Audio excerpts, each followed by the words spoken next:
यवतमाळ विधान परिषद निवडणुकीत भाजपचे नितीन भुतडा यांचा उमेदवारी अर्ज दाखल. यवतमाळ विधान परिषद निवडणुकीच्या पार्श्वभूमीवर महायुतीमध्ये राजकीय घडामोडींना वेग आला असून भाजपचे ज्येष्ठ नेते तथा माजी नगराध्यक्ष नितीन भुतडा यांनी उमेदवार म्हणून उमेदवारी अर्ज दाखल केल्याने राजकीय वर्तुळात चर्चांना उधाण आले आहे. महायुतीकडून ही जागा शिंदेगड शिवसेनेला देण्यात आल्यानंतर भाजपमधील काही कार्यकर्ते आणि पदाधिकाऱ्यांमध्ये नाराजी असल्याची चर्चा सुरू असतानाच भुतडा यांच्या उमेदवारीमुळे निवडणुकीचे समीकरण अधिकच रंगतदार बनले आहे.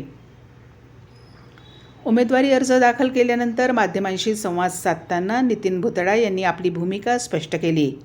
त्यांनी सांगितले की आपण कोणत्याही प्रकारे पक्षविरोधी भूमिका घेतलेली नसून पक्षातील वरिष्ठ नेत्यांच्या सूचनेनुसार आणि आदेशानुसारच उमेदवारी अर्ज दाखल केला आहे.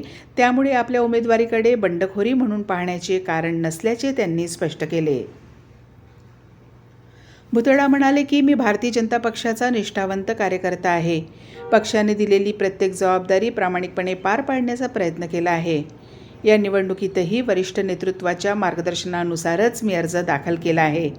पक्ष आणि युतीच्या निर्णयाचा आम्ही नेहमीच आदर करतो. महायुतीमध्ये ही जागा शिवसेनेला देण्यात आल्याबाबत विचारले असता त्यांनी स्पष्टपणे सांगितले की जर अधिकृतपणे ही जागा शिवसेनेच्या उमेदवारासाठी निश्चित करण्यात आली असेल तर आपण महायुती धर्माचे पूर्णपणे पालन करू. युतीतील घटक पक्षांमध्ये समन्वय राखणे आणि महायुतीला बळकट करणे हेच आपले उद्दिष्ट असल्याचे त्यांनी नमूद केले. नितीन भुतडा यांच्या उमेदवारीमुळे भाजपच्या स्थानिक कार्यकर्त्यांमध्ये विविध प्रतिक्रिया उमटत आहेत. काही कार्यकर्त्यांनी त्यांच्या निर्णयाचे स्वागत केले असून स्थानिक नेतृत्वाला संधी मिळणे आवश्यक असल्याची भावना व्यक्त केली आहे. तर दुसरीकडे महायुतीच्या अधिकृत उमेदवाराला पाठिंबा देण्याच्या भूमिकेवरही चर्चा सुरू आहे. यवतमाळ विधान परिषद निवडणुकीत महायुतीकडून शिवसेनेचे दुष्यंत चतुर्वेदी हे उमेदवार रिंगणात आहेत. अशा परिस्थितीत नितीन भुतडा यांच्या उमेदवारीमुळे निवडणुकीत चुरस निर्माण होण्याची शक्यता व्यक्त केली जात आहे. आगामी काही दिवसात पक्षश्रेष्ठींची भूमिका आणि स्थानिक पातळीवरील राजकीय हालचालींकडे सर्वांचे लक्ष लागले आहे.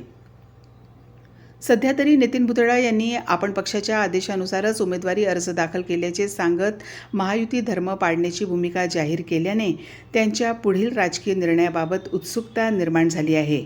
त्यामुळे यवतमाळ विधान परिषद निवडणुकीतील राजकीय घडामोडींना आणखी वेग येण्याची चिन्हे दिसत आहेत. हिंदी